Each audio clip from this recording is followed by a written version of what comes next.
నరేష్ గారు బాగా ఏడిపించారు మమ్మల్ని. మీ ఇద్దరికి కంగ్రాట్స్ చెప్పాలి, నాగార్జున గారికి కంగ్రాట్స్ చెప్పకూడదు, ఎందుకంటే ఆయనకు థ్యాంక్స్ చెప్పాలి. జస్ట్ 3 monthsలో దీన్ని ఫాస్టెస్ట్ ప్రొడక్షన్గా ఈ మధ్యకాలంలో చేసి సక్సెస్ సాధించినందుకు నీకు కంగ్రాట్స్. అందరికీ నమస్కారం అండి. ఏ సినిమా సక్సెస్ అయినా నిర్ణయించేది బాక్స్ ఆఫీసే, అది అందరికీ తెలిసింది. కానీ ఈ సినిమాకి మాత్రం ముఖ్యంగా నేను కంగ్రాచులేట్ చేయాల్సింది ప్రొడ్యూసర్ అండ్ డైరెక్టర్ని. శ్రీనివాస్ గారు, సంక్రాంతికి రిలీజ్ చేద్దామని మీరు నిర్ణయించుకున్నారు, సంకల్పించారు, అనుకున్న పని సాధించారు, కాబట్టి మీకు కంగ్రాట్స్ అండి.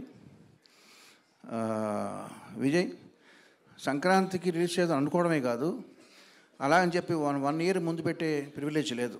సో జస్ట్ 3 monthsలో దీన్ని ఫాస్టెస్ట్ ప్రొడక్షన్గా ఈ మధ్యకాలంలో చేసి సక్సెస్ సాధించినందుకు నీకు కంగ్రాట్స్. కానీ ఒక చిన్న లోటు ఉండిపోయింది. శ్రీను గారు, నేను ఆర్టీసీ క్రాఫ్ట్ షోస్లో దేవి థియేటర్లో సినిమా చూశాను, ఆడియన్స్ దగ్గర చూసి ఎంజాయ్ చేశానండి. మనం కలిసి మన కొవ్వూరులోనో రాజమండ్రిలోనో చూడాలి, అది చూడలేకపోయాం, ఆ లోటు ఉండిపోయింది. అలాగే విజయ్, నేను మైసూర్ వచ్చాను కంపోజింగ్కి. వచ్చినప్పుడు మనం కార్డ్స్ గేమ్ ప్లాన్ చేసాం, నువ్వు బాగా బిజీగా ఉన్నావు, సో మనం ఆడుకోలేకపోయాం, అదొక లోటు ఉండిపోయింది. But for that I'm very happy. మీ ఇద్దరికి కంగ్రాట్స్ చెప్పాలి, నాగార్జున గారికి కంగ్రాట్స్ చెప్పకూడదు, ఎందుకంటే ఆయనకు థ్యాంక్స్ చెప్పాలి. ఎందుకంటే కొత్త టాలెంట్ని పదే నమ్ముతూ నమ్మకం ఉంచి మన టీం వర్క్ని నమ్మి ఆయన మనకు ఇంత ఫ్రీడమ్ ఇచ్చినందుకు thank you very much sir for repeatedly believing in our talent. And ఈ సినిమా నవరసభరితమైన సినిమాగా వచ్చింది. బట్ అందులో నవరసాలు అంటే ఏడుపు కూడా ఉండాలిగా. నరేష్ గారు బాగా ఏడిపించారు మమ్మల్ని. ఏడిపించడం అంటే నిజంగా అంత సెంటిమెంట్ మీ వల్ల సాధ్యమైంది అది. అండ్ చాలా మూమెంట్స్ ఉన్నాయండి సినిమాలో, నాకు బెస్ట్ మూమెంట్స్. నాకు సినిమాలో బాగా ఒకటే పిక్ చేయమంటే నాకు ఇష్టమైన మూమెంట్ ఏంటంటే, ఆషిక హర్ష అడుగుతాడు, ఏంటి ఒక్క మర్డర్కి ఇంత డబ్బా అంటే, ఒకటని నేను చెప్పానా అంట. So that was the best and నాకు బాగా నచ్చింది అది. ఇక చంద్రబోస్ గారితో నా అనుబంధం ఇలాగే కొనసాగాలి మీ విషెస్ ప్రకారం నరేష్ గారు. ఈ ముఖ్యంగా నేను చెప్పేది ఏంటంటే, విజయ్ నాకు స్ట్రైక్ అయింది అంటే, మనం రోజు చూసేది మన ఇంటి పక్క చెట్టు పెరట్లో చెట్టుకి విలువ లేదంటారు. అలాగా మనం ఎప్పుడు మనతోనే ఉంటారు కదా అని మర్చిపోయి ఓ పేరు. మన ప్రీ రిలీజ్ ఈవెంట్ని అంత చక్కగా కండక్ట్ చేసిన సుమా గారికి థ్యాంక్స్ చెప్పడం మర్చిపోయావు. ఓకే సార్, నీ బదులు నేను చెప్తున్నాను. ఇప్పుడు ఇది 3 నెలల్లో కంప్లీట్ చేయాలన్నప్పుడు రికార్డింగ్ కూడా మాకు 10 రోజులు ఇచ్చారండి చేయమని. మామూలుగా అయితే మాకు రికార్డింగ్కి 2 months పడుద్ది. బింబిసార్కి 2 months చేసాం. సో దీనికి 2 months చేసే టైం లేదు. బట్ ఏం చేయాలి, ఇదివరకు రోజుల్లో మాకు సాంగ్స్ కానీ బ్యాక్గ్రౌండ్ స్కోర్ కానీ 50 మంది ఆర్కెస్ట్రా మినిమం ఉండి మాతో చేసేవాళ్ళు. రికార్డింగ్ అంటే 3 days. ఇప్పుడు 50 మంది 100 మంది చేసే పనిని కీబోర్డ్ ప్లేయర్లు అనబడే ప్రోగ్రామర్స్ వాళ్ళు చేయడం మొదలుపెట్టిన తర్వాత,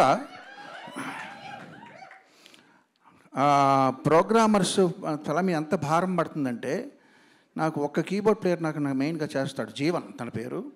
నేను జీవన్ నమ్ముకున్నానంటే, ఎవరది? Okay, thank you. నేను జీవన్ నమ్ముకుంటే ఈ సినిమా వరకు కుక్కతోక బట్టి గోదావరి ఈదినట్టే. అంటే జీవన్ కుక్కతోక కాదు, Jeevan is very talented, but 10 రోజుల్లో చేయడం అన్నది ఇంపాసిబుల్. సో నేను ఏం చేశానంటే, సరే 10 రోజుల్లో ఫినిష్ చేయాలి. నాకు బింబిసార్కి 2 months 60 రోజులు పట్టింది. సో మ్యాథమెటిక్స్ ప్రకారం 6 కీబోర్డ్ ప్లేయర్ కావాలి.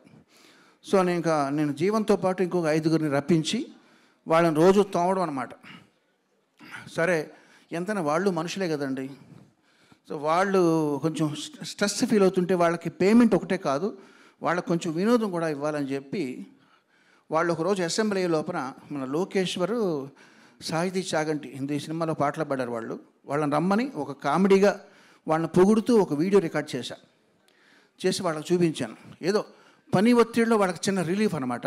సరదాగా మీరు ఆ వీడియో చూసి మీకు ఇప్పుడు అది విజయ్ చూపిస్తే, సార్ మీద రిలీజ్ చేద్దామండి, మనకు ప్రమోషన్ బాగుంటుంది. బేబీ ఇది మన పర్సనల్గా చేసుకునేది ఇది వద్దు అన్నాను. బట్ ఇప్పుడు సక్సెస్ అయిన ఆనందంలో ఆ వీడియో మీతో షేర్ చేసుకుంటున్నాను.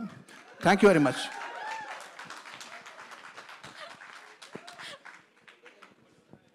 హర్ష బ్రో తన కీబోర్డ్ని పైకెత్తి షేకు చేశాడంటే రాలతాయి స్వరాలే స్వరాలు గలగల గలగల.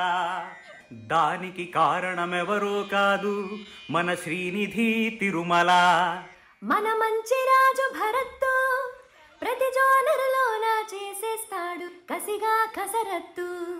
ఇక నితీష్ బ్రోకి తెలుసో లేదో గాని సరిగమ పదనిసా అతని గొంతులో ఉంది గమ్మత్తైన ఓ గసగస.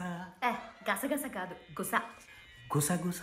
మన సిద్ధన్న చేతిలో పడిందంటే రీలు గమకాలే గమకాలు తీస్తాడు తోలు. వెంకటాపురం రాఘవేంద్రచారి ఓరోరి ఫోకైనా గీకైనా మాసైనా మెలోడీ అయినా రాత్రైనా పగలైనా ఇరగదీస్తాడు మరి.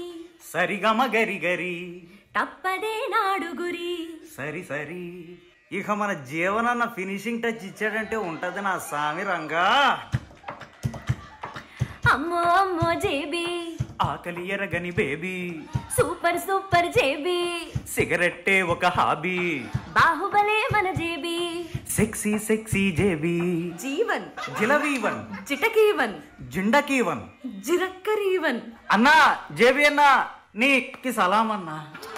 ఇంతకీ విషయం ఏమిటంటే మీరంతా కలిసి నడుం వంచి మన కీరవాణి గారి పరువును కాపాడాలని సంకల్పించి ఈ పండక్కి ఎలాగైనా నా సామి రంగా సినిమాని గట్టెక్కించమని మా ప్రార్థన.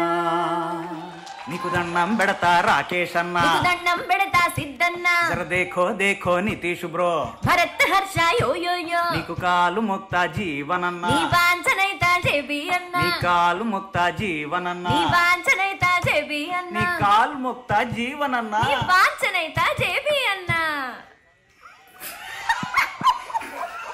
జీవన్ జిలవీవన్ చిటకీవన్ జిలక్కరి జిండకీవన్